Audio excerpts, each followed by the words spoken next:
This week, we've got final results from last week's AXCC, some news about upcoming events, and new UTVs from Yamaha. So strap in as we bring you up to the race pace.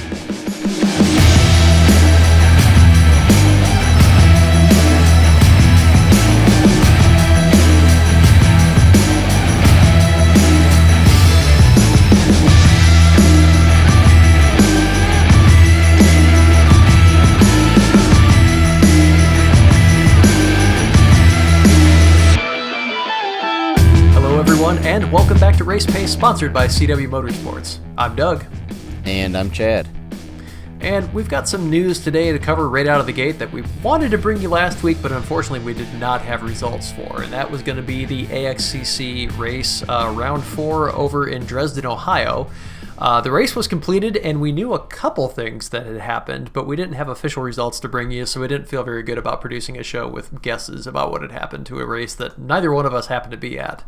Yeah, it just took them, quite a bit longer, honestly, to get the results uploaded. Normally they do it within a day or so, just so that we can confirm everything that we've already heard.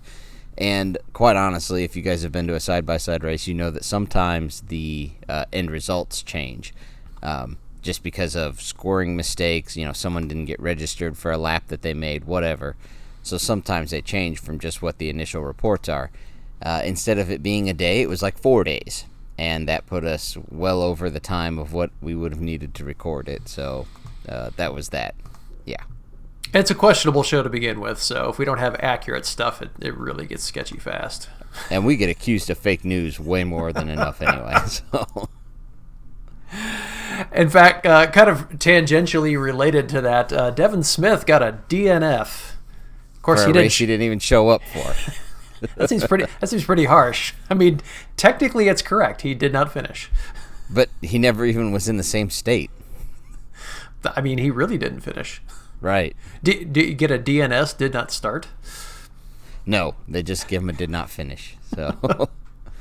So anyways, there was 27 entries in the, they basically have, they've got about 5 or 6 subclasses, but they have a pro class and an amateur class there at AXCC. And so in the pro class, there's 27 entries, of which 5 are DNFs, and we know at least one of those did not show at all. So I can't really tell you about the other ones. We might have 5 people that didn't show. Right. But anyways, Matt Rowell takes top honors there. First place overall, and finished, looks like about 3 minutes and 20 seconds ahead of second place Matthew Ellison. So he was out there just lighting it up. Yep, he was moving out there. And that's in the pro class, of course. That's just the class he runs. We did have a request, and it's a great idea. I know that we don't normally do it, but we normally just say the driver's name. They asked that we start saying what machine they race because the person they don't know what machine everybody runs like we do. We just know most of these people. So Matt Rowell and his X3, he took first. I saw that request as well. So yeah, Matt's in an X3, and Matthew Ellison is also in an X3. And then our third place finisher overall was actually in the Pro 1000, so that's naturally aspirated, and that's a Honda Talon. That's Addison Nibble. Yep, that's a girl.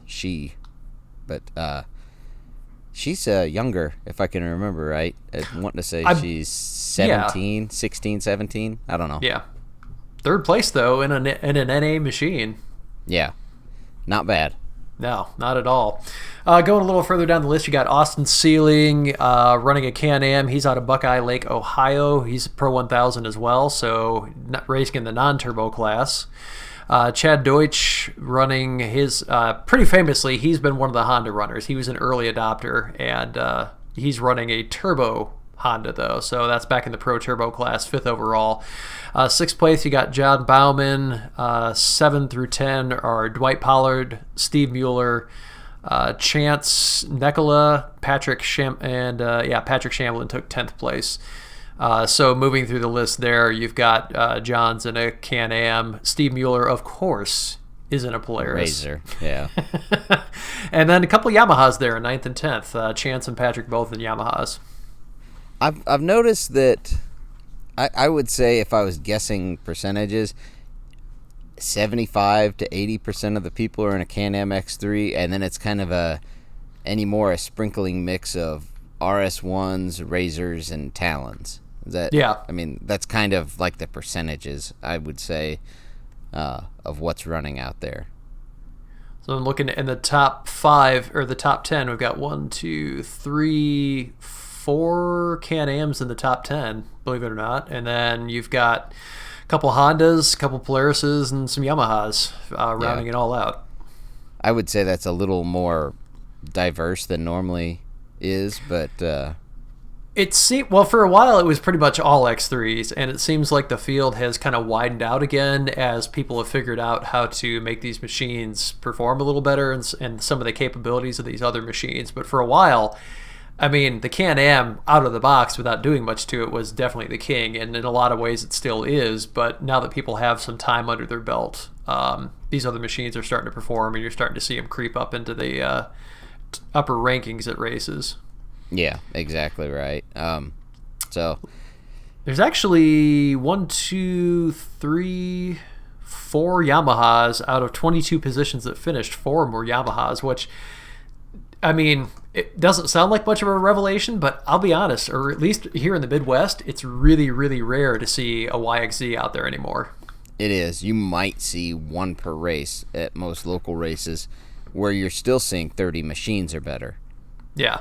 I mean, you just might see 1.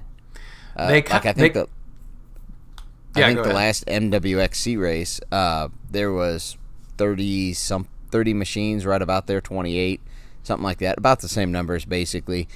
There were no Yamahas. There was only in the pro rows, I think there was 2 Razors, I'm wanting to say, and like that, and the rest were just X3s. I mean, it was nearly nothing as far as. Now that one might have been weighted a little bit more towards the X3 side, but I just see a lot more of them out there. Yeah, on average, I mean, looking through the 22 positions here, there's about half of them are Can-Ams, and the rest is Yamahas, Polarises, and Hondas combined. Yeah. So, we do want to give Steve Mueller a shout out as well. Finished first place, center seat in the Pro-Am Turbo division. So, yep. Good job to Steve, and he's running that Pro XP. Yes, he is, which he seems to be pretty happy with. Seems to be treating him pretty well after some early season glitches. Yeah, probably the first half of the season, I would say he had some real bugs to work out. Just, I mean, all kinds of little things. It was nothing. I wouldn't say it's necessarily anything with the machine itself, just kind of new bug for a new build. I mean, yeah, because a lot of people don't realize how far you tear down a brand new machine to actually make it into a race build. You almost touch every nut and bolt on it. So, I mean, his first race, he missed a hose clamp. It happens. There's a million things to check, and you think you've checked everything, and then one thing creeps in. So it's just a bunch of small shakedown type of stuff. And because of the way the season started and everything that's happened with this COVID miss and everything else, I think people they didn't get the normal seat time they would have. They didn't get their normal shakedown time, and just is what it is. Yeah, exactly. So, yeah, I mean, Steve probably did touch every nut and bolt, honestly, because he thought he had some motor problems, but he actually didn't, and he went through it a lot deeper than normally you would. So, I think probably every nut and bolt was taken apart on that one. Yeah, for sure. Yeah, it is what it is, but I think he's got pretty much all his bugs worked out now, so he should be good. So, moving over to the amateur group, you've got Austin Parks in the number 1 spot in UTVA. So they got UTVA and B, and then they've got a Masters 45 plus. You've got your single seats, so basically RS1s. I don't think anybody's actually out there running aces anymore. You've got a women's division. Then you've got lights, which they kind of lump the 570s in there. I mean, light typically is anything less than 800, but they... Yeah. And yeah, those are your basic divisions there. So Austin Parks takes top honors there in his Can-Am. He's in an OG one. He's in the old Mavericks. He is in the old Maverick, yeah. Which is kind of funny because when you say Can-Am Maverick, you're like, that encompasses everything, because the X3 is actually a Maverick, and everything they make is some sort of Maverick. Yeah. But yeah, he's in the OG one there, so he took first place there, followed up by Matt Yurchison, who is in a Yamaha, so he's in a YXZ. I'm assuming he's not in a Rhino. No, I would say not. Third place, Cooper Stewart running a Can-Am. Michael Simmons is in fourth with a Yamaha, and Alan Corbin rounds out the top 5, also running in a Can-Am. Yeah. And then Jeff Mudlin is the first place there in the Masters. He's 6th overall, first place in Masters, 45 plus, run a Can-Am. Chris, this looks like Drehobl. It's Drehobl. So, anyways, single seat RS1, so of course he's in a Polaris. Glenn Hess is our first Honda we see in the Masters in 8th place. Dustin Cohen and Mike Letourneau round out the top 10. Looks like Dustin's in a Polaris. And, Mike's running an Arctic Cat, so he's in a double X, I'm assuming. Yeah. So, there was a good mix out there this last weekend. So yeah. Man, I really like the double X. I just can't get over the weight deficiency and their stubborn refusal to put in a factory turbo. Yeah. Like they're sitting on a gold mine. I fully agree. Like, that would still be one of my top cars that I would go get if it had a turbo option, but they just don't. And I don't know, sales being what they are, I don't know if they want to invest the money, although, I mean, there's a turbo option for the YXZ, so I don't think it'd be that hard of a lift to make one that's specific to the double X, but they just don't seem to want to, so. Yeah. So looks like we only had one contestant in the women's. Kaylee Brandt from Des Moines, Iowa. She finished 17th overall, and looks like she was the only one in that. No, I'm sorry. There was one other further down the list. Josie Watkins. Yep. And Josie finished in 20th. Okay. Well, it's good out there. They got to run. Yeah. I saw some footage also of the short course event that they had. Yeah. It looked like a ton of fun. That looked like good races out there for that. It did. It really did. The track looked like it was pretty solid, like it wasn't too soft. You didn't see them like sinking in or just throwing mud everywhere because it looked like a solid setup. Yeah, and they got torrential rain the night before all the races. Steve had sent us and a bunch of the guys some video of just like torrential rains and everything else and howling winds going on. So yeah, but I guess it ended up really about perfect because the rain ended and the ground was already pretty dry by the time they raced. I mean, there was a few wet spots. It was muddy, but it wasn't like a mud fest race or anything. Yeah, it wasn't like they were out in a farm field that, after a rain, it just turns into a mud hole. I mean, the track seems to have recovered pretty well. Yeah. So that's a good thing. So the next AXCC event is September 19th. That's round 5, and that is out at Loretta Lynn's in Hurricane Mills, Tennessee. That is a really, really nice place to go visit. Full disclosure, that is a very, very tough track to race on with a UTV. Yeah, it's been a ATV track for years and years. Yeah, and man, it's just UTVs. It's just wheel and tire murdering. It's a bunch of old broken up shale basically, and so it's like running on hatchet heads. Yeah, I have never seen that extent of tire damage and other damage. Cut brake lines, I mean, you name it. So it's a beautiful, beautiful park, and it's worth the trip down there. But if you're planning on running, just be prepared. If you don't have tire spines or tire balls or something, you're not getting through that track. You're just not. Well, there's people last year there who they had tire spines and tire balls. You can't have both, obviously. But yeah, you can. You just got to push hard.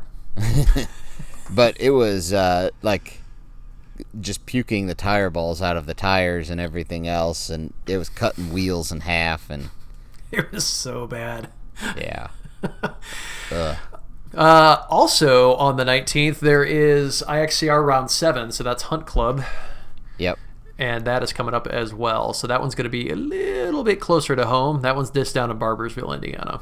Yeah, that's not too bad. But We'll see. We'll see where everybody goes and what they feel like doing. I'm sure I'll try and make it to one at least that weekend. Tennessee would be nice to go see, but IXCR is a lot closer.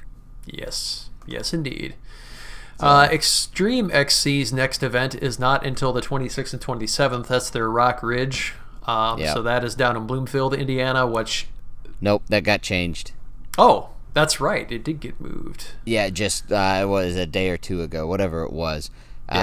They had some sort of complications with the ground there. Not sure what it was. They didn't disclose it. But it's going to be taking place at Parker's Paradise, which has in the past been a MWXC property.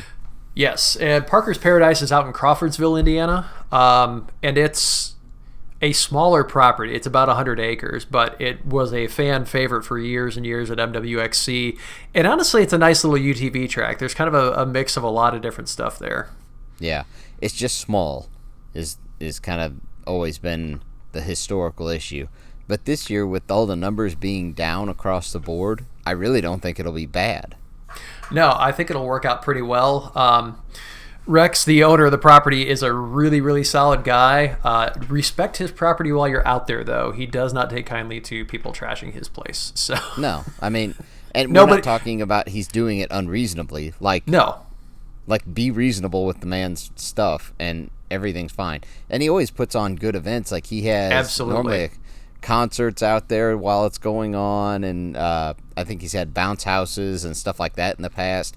I don't know what he's doing for this year's extreme race because it's kind of short notice, but he always makes sure that a good event happens. Yes. Yeah, he absolutely does. But just be forewarned, if you decide to upset him by not respecting his property or the people that are there, because he cares about the people that are there, you will not be coming back. Yeah, that has happened. Yes. So, and it's not a slight against him. It's just I appreciate the guy. He's a straight shooter. If you take care of him, he'll take care of you. Yep. So, we do have other UTV news, although it's not racing news, at least not in my opinion. The new Yamaha side-by-side has been released. It's called the R-Max. I think that's how they're going to call it. Yeah, it's the RMAX2 and the RMAX4. So I think it's the RMAX2 and the RMAX4 is how they're calling those. And they're 1,000cc. They're kind of like a Polaris General. They're not pure utility, but they're definitely not a sport machine either. They're kind of trying to straddle both worlds. Like, let's call it a high-performance trail machine. Jason Bannon is cringing right now. For those of you that don't know what we're talking about, it's been 2 years ago, I think it was. But a person in a General, like, completely blew would have been the hole shot corner, the second corner, and drilled him in the side and ripped through 1/8-inch aluminum door skins and everything else, and like tore his arm up really bad. Put him. It was a bad one. Like, the guy had no business doing that. The guy was never going to make the corner, anything like that. It was just he was spearing right into the side of him. But anyway. Yeah, that was an unfortunate and ugly thing. So, like you said, it's not a race machine. I could see. I'll put it this way: I see a few of these showing up at racetracks, and like in a trail rider kind of capacity, where somebody just wants to get out and run. They've got enough oomph to do something like that. You're not going to see them on the podium as a serious contender at a race. I don't believe so either. So, some quick numbers on it. I don't remember the full length of what they are, but it's just over 10 feet. Is kind of the rough estimate that rough dimensions they're giving. It's like 14.5 inches of suspension travel at the front and 16.5 at the rear. Something like 13 inches of ground clearance. Sitting on 30-inch, I think it's carnivores if I remember right. Right out of the gate from the factory. No, not carnivores. Anyway. I'm looking. 30-inch. There's something. It's 30-inch tires. It says the RMAX 2 will rely on Maxxis carnivores, while the RMAX the 4 gets a Yamaha exclusive Maxxis Carnage. Okay. So if you buy the 4-door, you get a special tire. I would assume it's probably rated a little bit heavier because carnivores are a little bit light sidewalled for a 4-seater. And what's interesting is they're actually going with a 29-inch tire on the 4-door version. So evidently they felt like with the extra length and extra weight that it was possibly too jiggly. Because like you said, the carnivores are kind of squishy. But they've clearly positioned these slightly different in how they perceive they're going to be used. Yeah. Either way, I think it looks like a great trail machine. It's a Yamaha, and those things are just, nearly bulletproof, although I had a Wolverine sitting in here with an engine out of it for the longest time. But, it's like Cody from CW came over, and he was getting some stuff here, and he said, "Is that an engine out of a Yamaha?" I said, "Yep." He goes, "I didn't think those ever went bad." It's pretty darn rare, honestly. Yeah. So, it really should be a great trail machine. Oh, the other thing that I've noticed on a walk around that I saw, so the base model doesn't come with it, but essentially there's 3 levels of trim. You have the base model, I forget what it's called, like a R-Max edition or something like that. And so you've got the base model, which has, and I'll throw this in too, the model just gets dirt commanders. The other tires we talked about are on the 2 upper level trims, and the upper level trims are the XTR and the LE. Yep, that's what it was. So the XTR and the LE come with it's a Yamaha exclusive thing, but it's basically like Ride Command in the Razors, where it's a touchscreen with navigation, and they have their own ride grouping software in there and everything else, and radio that plays. So if you get something other than the base model, you get that. And also they do have, Yamaha's finally gone to the Fox QSCs with the adjustable electronic suspension. So that's in there too. Yep. On the upper end ones. So that'll be nice. Yeah, and regardless of which model you get, they can carry 600 pounds in the bed and have a pretty stout 2,000-pound towing capability. Yeah. One of the other things that they've added for, I believe it's all models on this, but they have 3 different settings, and it's not suspension settings. These are more engine and throttle response characteristic settings. They have comfort. They have, I'm wanting to say, it's comfort, sport, and crawling are the 3 that they have. And basically for comfort, it kind of like, it's okay. It's like for you, that would be your standard, I think, is what it was. The sport is obviously quick throttle response and things like that. And then crawling is more of a, I'm going to call it a lazy throttle response, although they don't characterize that. They said something like forgiving or something. But moderate throttle response. Yeah, moderate throttle response. But basically, so you don't, if you're rock crawling or something, you don't flip it as easy. Yeah. So... they've done a few things to kind of step up their game, because in the past, Yamahas were really sparse on pretty much everything. I'm kind of interested in the 10-year belt warranty. That sounds like a dumb thing to be interested in, but 10 years out of a belt seems insane to me. But again, this is a different use case than what we're used to. Right. These are not race machines per se, but their belts just last a long time. Now, I don't know if this one has the wet clutch, like the one-way bearing in it, like Yamaha's have in the past. So if they do, that would explain more why they're wanting to warranty. It's a good sales tactic regardless. I'm not saying it's a gimmick at all. I'm saying it at bare minimum, it's a good sales tactic, because what the belt costs them, and they'll just give you a new belt. If they sell a side-by-side just for that, that's smart marketing. That's what I was going to say. It doesn't cost them anything. People who look at this and go, oh, well, it's got a belt, it's going to wear out, I'm not interested in that. That's a great, especially with the Hondas having just come out that don't have belts. Right.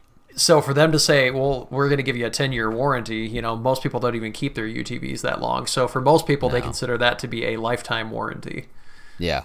And it'll pretty much be that. And Yamahas are very, well, the only Yamahas we have to go off of are the Wolverine and the Rhino that were belt driven. The YXZs obviously don't have that, but they're typically very easy on belts anyway. Yeah. So. One other interesting feature is if you want to turn your younger driver loose, they do have a key that you can lock it in either full wide open normal mode, or if you put it in the slower speed setting, it limits the top speed to 25 miles an hour. And so that's actually a removable key. So if you've got a younger driver that you want to get them some wheel time, but you don't want to give them access to 108 horsepower or 1000cc motor, all of it, which would be understandable, you can literally just turn the key, pull that key out, keep it in your pocket, and that's all that gets 25 miles an hour. Yeah. It kind of similar to the Can-Am, but the X3 Can-Am, but it gives you it gives way more muted characteristics anyway on the Yamaha. So yeah, I think that's a great thing because it does get people into the sport who wouldn't normally or typically be into the sport. It's beyond some people, and I fully get it, to have multiple machines for multiple different people in their family who don't drive it all the time. But this would let someone at least get into the sport a little bit. So starting prices, if you've got $19,799 burning a hole in your pocket, you can find yourself in a base model R Max 2. The Max 4 starts at $21,299, and all the way up the top end edition really isn't that much more. For $23,299, you can get yourself into an LE model, and there's, like everything, there's still options you can add on top of that to drive the price up anymore. But it's super price competitive in that segment with stuff like the General. It really is. Because the Generals are much more expensive than that, actually. Yeah. So like they're really kind of going for the jugular. It looks like they really want a piece of that market. I honestly think they stand a really good chance. I mean, Yamaha just builds solid, good equipment all day long. Not to say the Polaris stuff isn't, but with Yamaha having a great history of building reliable machines, it's kind of like the Honda in that respect, but they're kind of going right at the General, which, man, it looks like a great competitor for it. We'll just see. I'm looking at the four-seater, the Max 4, and the way the roll cage sits and the rather abrupt back end, like it's the rear seats, 2 inches back is the roll cage, and then that's like the back of the machine. Yeah. It looks like it needs to have, remember the old Jeeps with just the canvas top, not even the sides, it was just the top that went over the back? Yeah. It looks like it needs one of those. I could totally see that. The four-seaters, the seats all slide forward, like they'll push all the way up. They're on rails, essentially. They'll slide up to the front seats, and then you can have a long bed in it. So, yeah, it's the kind of stow-and-go type of thing that they started in the Wolverine, the four-seater, when they did that. Yeah. So looks like a good machine. Again, not something you're likely going to see at the racetrack, but I honestly would not be surprised to see one or two of these show up in like a trail rider or, somebody running in a heavy class just for fun. Yeah. Yep. I think that's what it'll be, or they'll be pulling pit duty. Yeah. I was going to say, this is with 2,000 pounds of towing and it's got a built-in 2-inch receiver. You could definitely drag somebody else's racing UTV out of the woods after they break it. Yeah. For sure. All right. MWXC ran this weekend, Sandstone event, which they always do over Labor Day, but they did not have any UTVs, so nothing to talk about there. And honestly, we're right there at the time limit anyways, so perfect. Done and done. Oh, one more thing real quick. Yeah. Behind me, you can't really see it, but it's kind of back over there. I got one of the cars in here I'm working on. That's a whole nother ball of excitement. That's a different. We have to do a one-off podcast just about that. Gosh, yeah. Okay, we'll get to that some other day. Anyway, behind it, my X3 is still back there. So all the videos have come out for the power upgrades that we did to it. Go ahead and check those out. Went with an E85 tune from Power Tune out there with Andy. Great guy to work with. Great machine. Absolutely woke it up. Absolutely is just a ripper now. So go check those videos out. They just came out the last couple weeks. Chad with more power, just what the world needs. Yay. Well, we do want to thank the rest of our sponsors. Of course, CW Motorsports, who's been our title sponsor for this entire season. We've also got Spang's Fab on board, which if you're going to buy a brand new Max 4 and you really want to make it into a race machine, I am positive he could build you a roll cage for that thing if you really have the desire. But maybe you just need tree kickers or a better front bumper or a stronger back bumper, something like that. Man can hook you up. He can make anything that involves metal and a welder. We've also got Watch Communications on board, who has been generous enough to host the podcast and our website since its inception. You can find them on the web at watchcomm.net. We've also got 834 Powder Coat. Matt's in his new shop, and if you've got a brand new Yamaha or Can-Am or Polaris or whatever, it doesn't really matter, and you want to look better than it does, that man can hook you up with an awesome powder coating job that's going to make you stand apart from all the stock machines out there. Yep. You can find us on the web at eminentperformance.com. You can find us on Instagram and Facebook at Eminent Racing. You can find us on YouTube /Eminent Performance. Or if you just throw Eminent Performance in the old Googler, it will probably pull you to one of the places you could find us as well. Podcasts are available basically anywhere you would normally find a podcast. iTunes, Google Play, Stitcher, iHeartRadio, whatever you normally get type of feed you use, just look for Eminent Performance and we will be there as well. And if it's not too much trouble, if you could either subscribe or like or comment or whatever the platform you're finding us on allows for, please do that. It lets people know that we are interested in the content. It helps us get promoted so we can reach a wider audience. And if you've done the subscribe thing here on YouTube, you can also click the little bell icon that pops up after that, and that will let you know anytime we post new content, whether it's another race pace or one of Chad's videos about his awesome new machine that he probably will kill himself in. Maybe. It's been 40 years and it hasn't happened yet. So evidently you're either invulnerable or God really doesn't want you up there. Little of both, probably. All right, everybody. Appreciate you riding along with us, and we'll see you down the road. All right, thanks, guys.